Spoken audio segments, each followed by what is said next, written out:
तो चलिए सबसे पहले उन जबरदस्त आंकड़ों पर नजर डालते हैं जिनकी आज हर कोई बात कर रहा है। यकीन करना मुश्किल है, लेकिन पिछले सिर्फ 52 हफ्तों में सोने की कीमतों में 97% की, जी हां 97% की जबरदस्त तेजी आई है। और अगर सोने की कहानी ये है तो चांदी ने तो जैसे आग ही लगा दी है। इसकी कीमत लगभग 4 गुना बढ़ गई है। तो जाहिर है सबसे बड़ा सवाल जो हर किसी के मन में है वो ये है कि क्या ये अविश्वसनीय रफ्तार, ये तेजी आगे भी बनी रहेगी। तो ठीक है, आज की इस पड़ताल में हम इसी सवाल का जवाब ढूंढेंगे। सबसे पहले हम समझेंगे कि इस बड़ी रैली के पीछे की वजहें क्या हैं, फिर हम देखेंगे कि इतिहास हमें क्या सिखाता है। इसके बाद बात करेंगे कि ये जो गिरावट आई है ये सिर्फ एक छोटा सा करेक्शन है या ट्रेंड खत्म हो गया है, और आखिर में सोना और चांदी के बीच के फर्क को भी समझेंगे। तो चलिए शुरू करते हैं पहले पॉइंट से।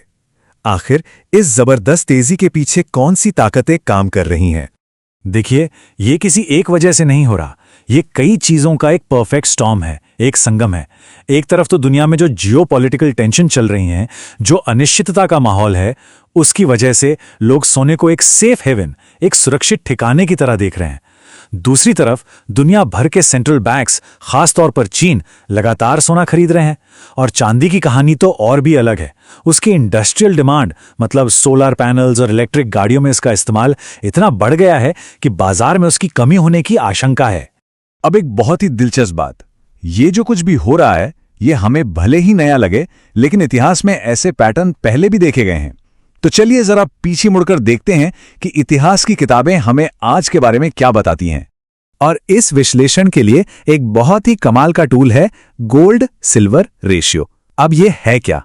ये ये बताता है कि 1 आउंस सोना खरीदने के लिए कितने आउंस चांदी लगेगी।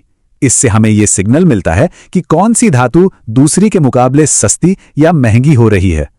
और ये चार्ट देखिए, ये एक बहुत ही जबरदस्त पैटर्न दिखाता है।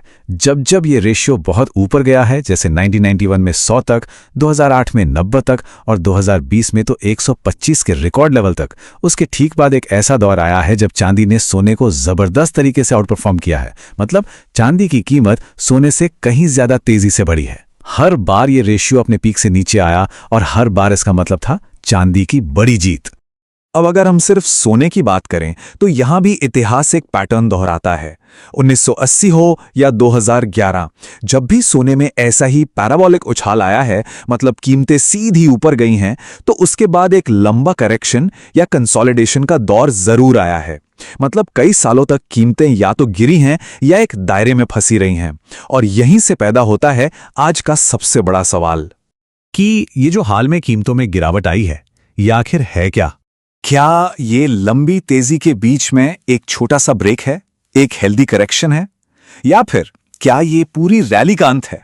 देखिए, इन दोनों बातों में फर्क समझना बहुत जरूरी है। एक होता है एक्सिस अनवाइंड। इसे ऐसे समझिए जैसे कोई मैराथन का धावक दौड़ते दौड़ते थोड़ा रुककर पानी पीता है ताकि वो और आगे दौड़ सके। ये एक हेल्दी चीज है। और दूसरा होता है ट्रेंड का अंत, मतलब रेस ही खत्म हो गई, अब आगे कुछ नहीं है। तो ताजा डेटा हमें क्या बता रहा है? डेटा ये दिखा रहा है कि जो शॉर्ट टर्म के खिलाड़ी थे, जो सट्टेबाजी कर रहे थे, वो बाजार से निकल रहे हैं। लेकिन जो लंबी अवधि के निवेशक हैं, वो इस गिरावट को एक मौके की तरह देख रहे हैं और खरीदारी कर रहे हैं। इसे डिप बाइंग कहते हैं। और इस बात को और मजबूती देते हैं 2025 के डिमांड के आंकड़े। यहां साफ साफ दिख रहा है कि सोने की कुल डिमांड का एक बहुत बड़ा हिस्सा, करीब करीब 60%, इन्वेस्टमेंट और सेंट्रल बैंकों की खरीदारी से आ रहा है। ये वो मजबूत हाथ हैं जो कीमत को एक बेस, एक सपोर्ट दे रहे हैं। और इसी के साथ हम आते हैं अपने आखिरी और शायद सबसे जरूरी पॉइंट पर। सोना और चांदी, ये दोनों एक ही सिक्के के दो पहलू नहीं हैं। इन्हें एक जैसा समझना एक बहुत बड़ी गलती होगी। देखिए, सोना एक स्टेबिलिटी देने वाला एसेट है, एक डाइवर्सिफायर, मतलब ये पोर्टफोलियो को स्थिरता देता है। ये एक लंबी रेस का घोड़ा है। वहीं दूसरी तरफ चांदी एक हाइब्रिड मेटल है। ये कीमती भी है और इसकी इंडस्ट्री में डिमांड भी है। इसी वजह से इसमें उतार चढ़ाव यानी वॉलेटिलिटी बहुत ज्यादा होती है। ये एक टैक्टिकल प्ले है जिसमें रिस्क भी ज्यादा है। और इन दोनों के फर्क को समझना इसलिए जरूरी है ताकि आम गलतियों से बचा जा सके, जैसे कि सिर्फ तेजी देखकर पैसा लगा देना, या ये भूल जाना कि हर बड़ी तेजी के बाद एक लंबा ठहराव भी आ सकता है। और सबसे बड़ी गलती, चांदी की हाई वॉलेटिलिटी को नजरअंदाज कर देना।